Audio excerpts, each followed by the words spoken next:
Alright, what's up y'all, LakerFan here. As y'all can see by the title of today's video, we got the Season 4 defensive badge tier list in NBA 2K22 Next Gen. We are going to get straight into this video. As you can see, if you're new to the channel or new to the series, the text color is going to indicate the Season 3 ranking. So, for instance, if it's in purple, that means it was in the E tier for Season 3. If it's in blue, that means it was the D. Green, C, yellow, B, orange, A, and red's S. Simple as that. So normally when I do these videos, I'm just going to reveal them one at a time. So for instance, I would have done the lowest one, which was off-ball pest, and just reveal it, and then go to post-move lockdown, then go to ball stripper. But in the early portion of today's video, I want to get rid of some of the really bad, not worth explaining badges early on, and just talk about them kind of like 10 seconds at a time. So post-move lockdown and off-ball pest will be staying in the E tier. Off-ball pest, not a lot of need for it. I just feel like it's not something that you can enforce your will upon people, and not a lot of people even run off-ball movement in the first place. I understand for rec, or maybe if you're playing like rec randoms, it definitely makes a lot of sense. With post-move lockdown, this is what it comes down to if you ask me. Post spins are really, really bad. The only thing this badge is going to help you do is defend drop steps. It's as simple as that. And at the end of the day, you really aren't going to run into too many post scores when you play this game, even if it's 2v2, even if it's 3v3, pro-am, whatever the case may be. People do not do a lot of post scoring action when it comes to this game. Now, if you know you're playing a post scorer and you know that you're going to, then obviously go ahead and put this badge on. It's definitely going to help you stop drop steps and post spins. But again, post spins are already bad in the first place. Drop steps, yes, like we said, are still good. But at the end of the day, this is all going to come down to, like I said, did you get the jump at the right time as a defender? If the offensive player goes for that drop step and then goes right up instantly and you went for that block instantly, you are probably making him miss like 9 times out of 10, or getting the block, whatever the case may be. Now the problem is with the pump faking and the mashing that they can sit there and wait for you to jump. We'll talk about a badge that's going to help you a lot with that stuff though, and this is the next badge that we have. First and foremost though, I want to talk about ball stripper. This is pretty nice for those people that like to do post moves and stuff like that. I will say, when you run ball stripper against a post scorer, if you're a smaller defender, you can literally save yourself by just spamming for the steal. Now me personally, as a post scorer myself, who is kind of coming out here doing the basic stuff where it's just drop steps, paint mashing, scoring down low with a 7-footer, 7-3, whatever the case may be. What I've noticed is I don't have to actually sit there and watch the defender and be worried about him blocking me. What I have to do is time my layup or time my dunk at the right time to where they're not spamming their X button at the right point. And again, the reason for that is because ball stripper is really good. It protects smaller defenders and keeps them in the game in terms of defending taller people. You definitely want to run this badge at a high level. And yes, like we just said, ball stripper is very good. You're probably wondering, well, LakerFan, why is it in the D tier then? Well, this is my explanation for it. In terms of all the games that I've played on 1v1 court, 2v2, 3v3, 5v5 pro-am, you rarely ever see people come out here and do anything post score or true slash related. Anybody who comes out here with like 25 3-pointer and goes strictly slasher mode and is driving their way to the hoop no matter what is going on, that's the only time you're really going to see this badge be effective in the ISO defense. And then again, you rarely ever see people come out here and just drop step you to death every single play. I do both those two things. I understand that. And you know what? For all the haters out there who are sitting here like, oh, LakerFan just makes tier list videos just trying to stop people from running badges that count in the way he plays. Listen, bro, if you play me, absolutely put ball stripper or all types of stuff like that on, whether I'm on the 7-footer or whether I'm on the 6'6" pure slasher. But again, you rarely see people with those builds, and that's why I truly do feel like it's a waste of your badge points to be sitting here and running badges like this in your freelance play where you don't know who you're going to play against. If you're on the 3v3 court or the 2v2 court or in the 1v1 matchmaking, you don't know who you're playing up next. It could be anybody who's coming out here doing post score related things, but it's very unlikely, or it's going to be what 90% of the people do in this game: ISO, ISO, ISO, pick and pop, pick and pop, pick and pop. It's all going to be spacing related stuff. It doesn't help you a lot to run ball stripper or post move lockdown or off ball pest for that matter when defending things like this. So that's why some of these badges are just lower tier. It doesn't fit the meta of how this game plays on offense. And again, people just don't come out here and do a lot of post score related things or true slasher related things. Now, what they for sure do at the big man spot though is off of a pick and roll or off of a cut, or if you're just going off the ISO, whatever the case may be, they will sit there underneath the hoop and sit there and wait for you to jump. And here's the thing that's so beautiful about it. I have noticed how awesome Pogo Stick is of a badge when I'm using my 7-footer or the 6'9" or my 6'7", whatever the case may be. Yes, I don't play on smaller guards. I don't play on anything below a 6'6" height, and typically I have pretty good defense on my build. So Pogo Stick is definitely a badge that I've noticed is actually really good for me. What we're doing is we're moving it from the D tier all the way up to the A tier in this tier list. I originally was hating on Pogo Stick. I slept on this badge so tough, and I'm not gonna lie, I'm so glad that I know about it now. And a lot of you guys, if you're sitting out here and you're complaining about the interior defense, I highly recommend you to put Pogo Stick on, or you might be one of those people who complain about interior D, but you got a 25 interior defense and 25 block rating, and you still expect to play good interior defense. That stuff is crazy to me, but that's besides the point. Anyway, we can all acknowledge hands up defense is really bad in this game. It's so hard to get a contest in someone who's taller than you when they're going up with a standing layup, and we all know with the paint mashing, dudes just sit there and spam their pump fake button until you do jump, and then they think they have you. I have so many clips on the channel that have shown that when you run Pogo Stick and you combine it with the vertical contest, I want to mind you guys, you hold your left stick toward the hoop and tap your block button while you're doing that vertical contest. You guys are going to jump straight up, and when you pair that mechanic with gold Pogo Stick, I haven't tried Hall of Fame very much because gold absolutely gets the job done for me and is a perfect budget when it comes to that, and I almost feel like Hall of Fame might be too fast, where gold gets the perfect timing and it really counters Hall of Fame fast twitch like perfectly when it's done with the vertical contest. But again, I really do want to vouch for Pogo Stick. It is your absolute medicine to being able to defend on the interior, and if you have a smaller build and you can't get good shot contest on hands up defense, your only way of contesting it is to jump. And just in general, unless you're 7'3" defending someone who's shorter than you who's trying to mash you, you really do struggle to get contests on the hands up defense regardless. So I really do want to vouch for Pogo Stick. It also is going to help with you grabbing the rebounds after people do go for the paint BS, where maybe you've been in this situation as well, where you go for the block and then they miss the shot. You didn't exactly get the block, but you made them miss. You contested it good enough to make them miss. And now the offensive player is grabbing that offensive rebound every single time on you because you can't get another jump after going for that block. It's so frustrating. Pogo Stick is the remedy to all of that, and I highly recommend using it, whether that be at the lockdown spot or the big man. Honestly, if you're playing 3 through 5 on Pro-Am or Rec, or if you're playing at the 2 or the 3 when it comes to 3v3, or just pretty much if you're the lockdown or the big man spot on any court, I highly recommend using this badge at like at least gold. Again, I have not sat here and complained about interior defense at all since I figured out this badge. Once again though, you do want to pair it with the vertical contest. You absolutely have to do that. If you don't, you're going to feel like this badge is useless. You're not going to get quick enough jumps off of the first jump that you did and recover and jump again fast enough if you don't pair it with the vertical contest. So anyway, again, I'd sit here and explain that again, but I feel like some people complain about me just recurring certain information over and over again, but some people just are slow, bro. They don't hear me the first time, and I have to say it like 15 times for y'all to hear me. But anyway, moving along, we have Pickpocket, an on-ball defensive badge that has 100% seen a buff in this patch. Now, with the interceptor patch came on-ball steals feeling really good again. And I gotta say, we'll talk about the on-ball defensive stuff pretty soon here. Things like menace, things like pick dodger, ankle braces, especially clamps as well. And then hustler also. We will be talking about a lot of on-ball defensive badges, or even in hustler's case, it's kind of an off-ball badge too that kind of chains off of how interceptor has been affected. But anyway, this all kind of stems off of how pickpocket is working on ball now. It's a beautiful thing. It is still good. I think it's in a very good balanced spot. For it to be B tier means the game is in a good spot, if you ask me. If it's an A or S, I think the game is way too RNG. It's stupid when pickpocket steals rule the game. But at the same time, it's in a good spot now. It was really bad how it was before, like in D tier, where it felt like this is actually making your steals worse, to be honest with you. Or, I mean, just in general, it was so bad to go for on-ball steals. Now, again, it feels in a very good spot. If you try this out with maybe Lockdown Takeover as well, what I've been recommending to people is Perimeter Badge Drop Takeover, where it drops their unpluckable as well. If you also pair this with Menace, it becomes a really good thing in terms of going for those on-ball steals. But again, we'll talk about that when we get there. Next up, we have Defensive Leader. This is going to be staying in the C tier. Honestly, I think this is just a really good glue badge on defense. If someone on D can run this for you, it's a really good idea. This is a must-have badge for somebody on your team if it's Comp Pro-Am, or if you're in a rec center or something like that and you want to help your teammates in terms of boosting their ratings. I would say gold is very accessible. It's hard to get Hall of Fame on some builds. There are some that can run that, but at the end of the day, it costs like 7 defensive badge points, so it is tough to run on Hall of Fame. I think gold is a very good level for you though. Boosting your teammates by +3 is definitely a good thing for Pro-Am.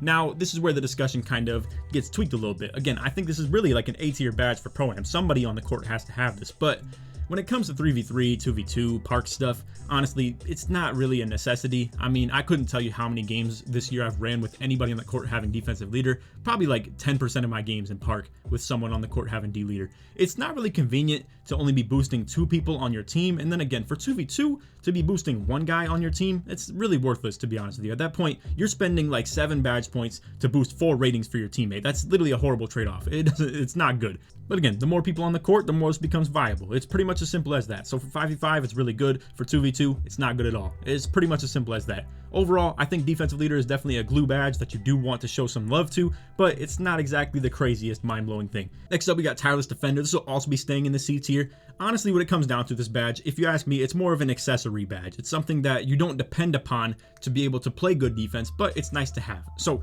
essentially, running this on bronze or silver only costs you like 1 or 2 badge points on D. If you go to gold, sometimes it's going to probably cost you 4, or at the very least it's going to cost you 3. If you can get it for 3, I think that's okay, I guess. But at the end of the day, it's not the most game-breaking badge on defense. What it does do though is unlock a little bit better animations after playing a lot of defense. So let's say someone was ISOing you for 20 seconds, right? It's very obvious that you know and I know after dribbling for 20 seconds, their stamina is way too bad to be able to shoot the ball. Like if anybody doesn't know, after someone has dribbled for extremely long and their stamina is low, it's really, really hard to time that shot. It throws off your shot timing. And with that, you definitely want to be able to play for the chase downs. Now, if your stamina is looking good at that point because of having tireless defender on like bronze or silver, then when they go for that like bailout rim run, right? Because for whatever reason, people finish super good while fatigued. It makes no sense if you ask me. This game really needs to adjust that because I love how it is knowledgeable that people can't shoot the ball as well when they're super low on their stamina. But for them to be able to rise up and just yam on you when they're almost blinking red on offense is really crazy. I think it really is stupid that stamina doesn't play a bigger factor when it comes to finishing, but regardless, anyway, the whole point of this is the higher your stamina is, the more athletic of defensive plays you can make, and if you're lower on stamina, you don't jump as well, or you don't run as fast, or whatever the case may be. Overall, again, tireless defender, just an accessory badge. I would recommend this on bronze or silver. My opinion hasn't changed on this, so again, we're not going to talk about it too long. And then we still have menace staying in the C tier as well. I understand this whole recurring badge ranking where I'm putting things in the exact same spot, maybe a little bit underwhelming, but again, this is me just coming to you guys with my full evaluation on this stuff and how I feel about it from season to season. I'm never going to sit here and force things into different areas just because they like don't look as entertaining or interesting. At the end of the day, I feel like menace is still a C tier badge. What this badge does, in case anybody doesn't know, it's going to be dropping offensive ratings of the person that you're guarding, but it's not really crazy, to be honest with you. But the main process of why you would want to run this badge is going to be dropping their ball handle rating, which again, paired with pickpocket, makes a lot of sense to do. A little additional boost that you could have is the fact that it'll be dropping their three-point rating a little bit, so they aren't exactly able to hit as many crazy contested shots on you. But I honestly don't think this badge does a whole lot in stopping that. It's just gonna be dropping like probably 2 to 3 ratings. Honestly, it's not something that I've had proven. I don't think anybody's made a video yet on exactly what menace does in terms of how many attribute ratings exactly it's dropping, but realistically, you can expect this to do a little bit of work for you, but it's nothing crazy. Alright, so listen, here goes boring old Laker fan keeping pick, dodger, worm, and box all in the B tier after just keeping defensive leader, menace, and tireless defender all in the C tier. So listen, we're not going to talk about this stuff too much. I understand some people, you guys are reoccurring subs and viewers of mine who watch all these videos and stuff, so I don't want to bore you guys with information I've already spewed like 3 different times. But for all the new viewers, just understand, I don't want to neglect you guys either, so I'll talk a little bit on this. Obviously, with pick dodge, you guys know what this does. Dodges screens. Now, I think a lot of people use this in a different area, in a different way than it actually works. You want to still evade the screen. You can't just walk right into the dude who's setting the pick and expect this badge is gonna like turn you into Danny Phantom and you just go invisible mode and don't get hit by it. That's not how this works. You're still gonna have to evade the screens yourself, going under or over. But when you do it on this badge, it's very good at doing that exactly, going over or under screens, sliding past the guy. That's how I feel about it. I think a lot of people have a misinterpretation when it comes to this badge, but overall, I think pick dodger is definitely slept on when it comes to a defensive badge. For worm and box, these kind of counteract each other, obviously. I've kept them in the B tier like literally all year. So again, I don't want to talk about this too long, but either way, you guys get the deal. Box stops worm from happening. Worm counters box. If you don't have box high, worm will eat box. Box being high resists worm, but at the end of the day, you still need some strength to be involved with both of these things as well. If you have a lot more strength than the person that's boxing you out, you will still worm them pretty often. If you have a lot of strength and you're boxing someone out that has not a lot of strength, they're not going to worm you very often. It's pretty much as simple as that. Now, me personally, you guys probably ask, well then Laker fan, why do you make builds with low strength? Listen, at the end of the day, speed rules in this game when it comes to the hedge, when it comes to you being able to guard on ball, when it comes to you even still rebounding. I honestly don't even do worm too much. I really just run around people and get to the open spot on rebounds and just keep it as simple as that, really. I will say I've used worm a little bit on my taller bigs and stuff like that. Maybe I don't use it the best because I'm like a little bit underweight or I just rely on speed a little bit more, but it's kind of preference at the end of the day. That's just how I feel. And again, we're not disrespecting worm or box by putting them in the B tier. They're just kind of badges that don't shine through super dominantly unless you are super heavy. But listen, man, if you're super heavy and you're like literally 50 speed at a 7-foot center or 7'3" center or something like that, you're going to struggle playing pick and roll defense. It's as simple as that. If you're getting switched on to guards or you're playing strictly hedge defense, your guard or your lockdown probably hates you. I'm going to be honest with you. They probably hate you. It's as simple as that, right? But listen, anyway, we're not going to get too personal with this stuff. I understand everybody has their preference. So if you destroy people on worm, more power to you. I understand. All right, so the fan favorite hustler has made its way into the S tier. crazy enough, I gotta say. Now, it's a little bit tough that we're not talking about interceptor first, so I just want to make mention of this and kind of just let you guys know. Interceptor, we're gonna spoil it. It's in the B tier now. So the reason Hustler is so high is because Interceptor no longer gets crazy lunges and crazy lurks when it comes to passing lanes. It's no LT auto steal anymore, and what you see a lot more with Interceptor is that it's tip passes. You see a lot of tip passes, and with those tip passes, you need to be able to track the ball down in those close situations where it's you and the person that was next to you that is getting the ball passed to them. So with you also running Hustler as an offensive player, you on the offensive end of a tip pass also benefit from that too. So everything included, from the rebounding where the ball is in the air, with the pickpocket buff as well, you want to be able to track the ball down when you poke that thing out, or on top of that too with bump steals, you want to just, long story short, the ball is more free than it's ever been in any part of this game. Personally, that's how I feel. Like, it really is crazy how, like, with everything combined, off tip passes, the pluck steals, the bump steals, the everything, just rebounding. Once again, I do want to talk about that too, because when it comes to Pro-Am, a lot of people run their Hustler on a super high level, and when the ball is in the air and you're getting back on defense or you're leaking out in the fast break, it also still benefits you in that regard too. It doesn't even have to be for tracking the ball down. You could be running just in general. I've seen it firsthand, bro. Like, dudes with 6'9" builds are going so much faster than my 6'2" point guard. Like, these dudes literally have 20 less speed than my PGs do, but boom, they're just making it back down on the court faster than these guys. It's crazy, bro. So again, shout out to Hustler, seeing its way into the S tier. That really is a crazy thing, but listen, man, again, this is not biased at all. This is me putting it wherever I feel like it belongs, and Hustler definitely belongs in the S tier. I highly recommend running this on the highest level you can, or at least like one level lower than the highest. It's got to be high though, honestly. Like, it really is a game changer to have this badge in this season 4 gameplay where everything is just a loose ball everywhere, bro. It honestly, like, you don't see a lot of interceptions anymore. It's so many tip passes. So I think that's enough explanation for Interceptor, but just in case it's not, I just want to talk about the passing lanes a little bit more. We've already talked about this in a lot of different videos, so I don't want to be on this for too long, but either way, obviously, like we said, tip passes happen a whole lot more than interceptions, as well as the fact that they took away the LT steals, so you don't get auto steals anymore, and the thing's just ending up straight in your hands. Like, it rarely even tipped the pass in that situation. You would just grab the ball, like, in most of those times.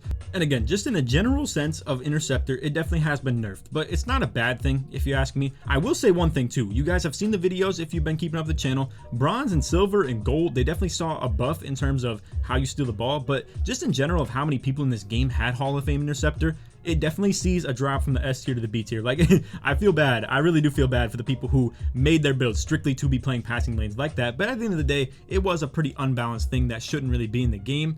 The 6'9" still look really good on defense though. We already talked about it in another video. We've talked all types of stuff and topics in this game when it comes to defense. But anyway, the 6'9s, they're not super nerfed. You can still play amazing on-ball defense and versatility when it comes to switching onto the bigs. I love it. Honestly, running 2 6'9s on the 2 and the 3 spot for 3v3 is still a beautiful thing, as well as even still running 2 of them in Pro-Am at the 3 and the 4 spot. It's still a beautiful thing, 100%. It's just, you have to use them in a different way. It's more on-ball D rather than off-ball D anymore. So, now, we have clamps moving from the A tier to the S tier. Beautiful thing as well. I gotta say, bro, on-ball defense just in general has seen a buff.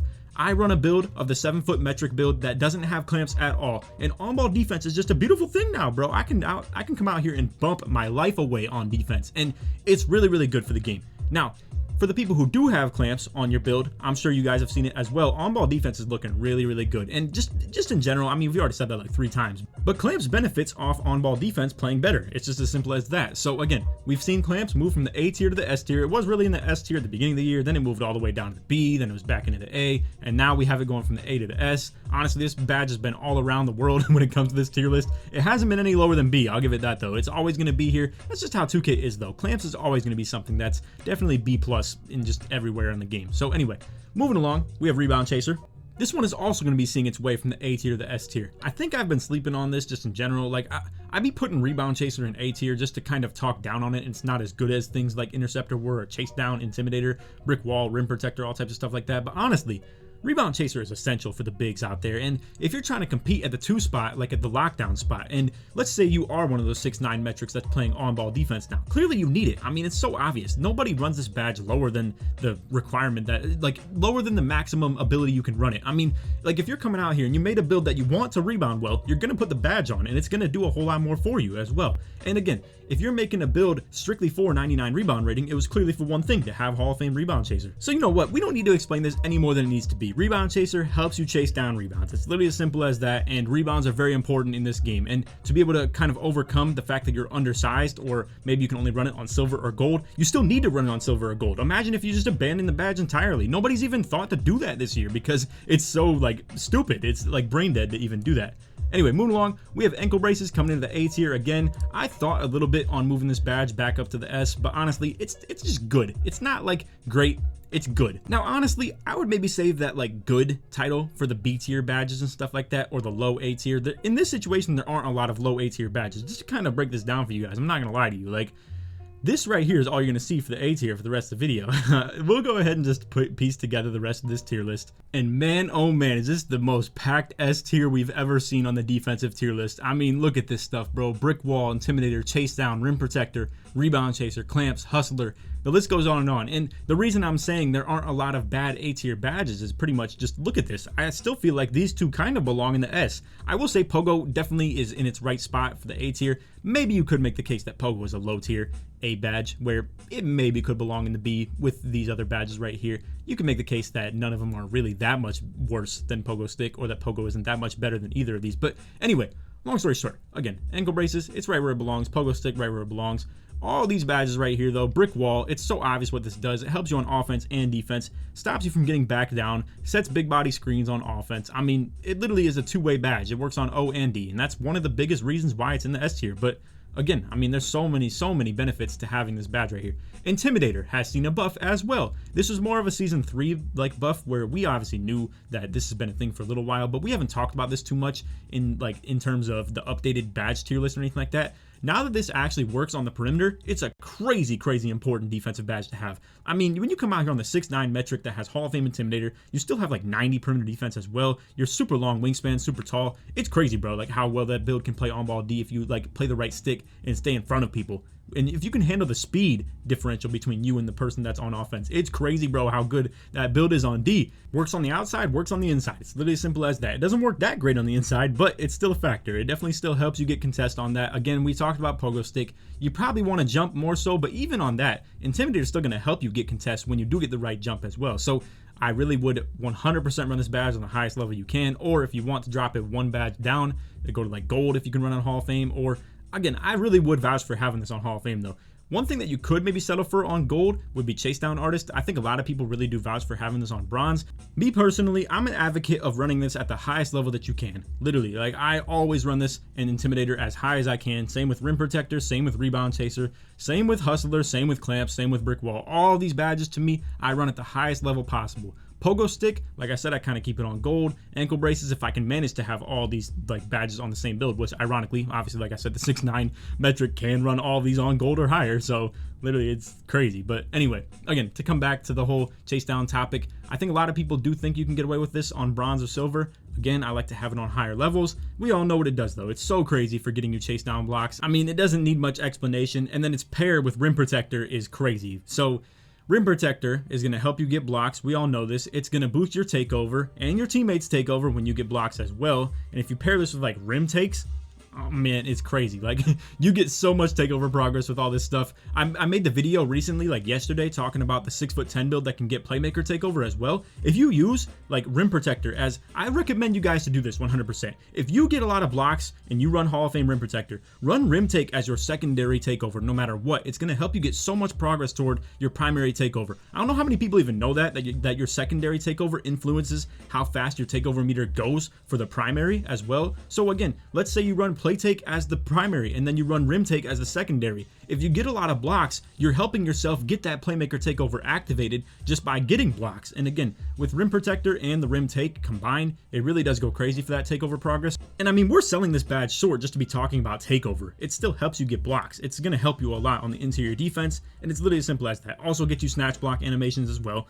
I mean, that's obvious, right? But anyway, that is all for the video. Hope you all enjoyed. If you did, feel free to drop a like, sub if you're new, turn on them noties, all good stuff. And like always, try 1 to 1,000 likes. If you made it to the end of the video, feel free to leave your feedback everywhere, but if you made it to the end and you want to show your support that you made it to the end, put your favorite badge in the comments to show your support you made all the way through. And if you want to give a little explanation as to why, like clamps being buffed and you love that that's a thing, or you like that hustler is now seen as an actual comp badge and you need it to be on a high level, or you still like interceptor or something like that and you feel like this is the best way of you playing defense, if you think pickpocket and like pluck steals are really good, you think Pogo has seen a really big buff like I also think as well, feel free to just leave your favorite badge in the comments to show your support you made all the way through.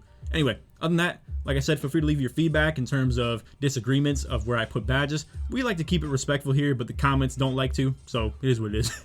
But anyway, feel free to just leave whatever you think in the comments, and it is what it is. Anyway, that's all for the video. Hope you all enjoyed. On that, take it easy, man. Peace.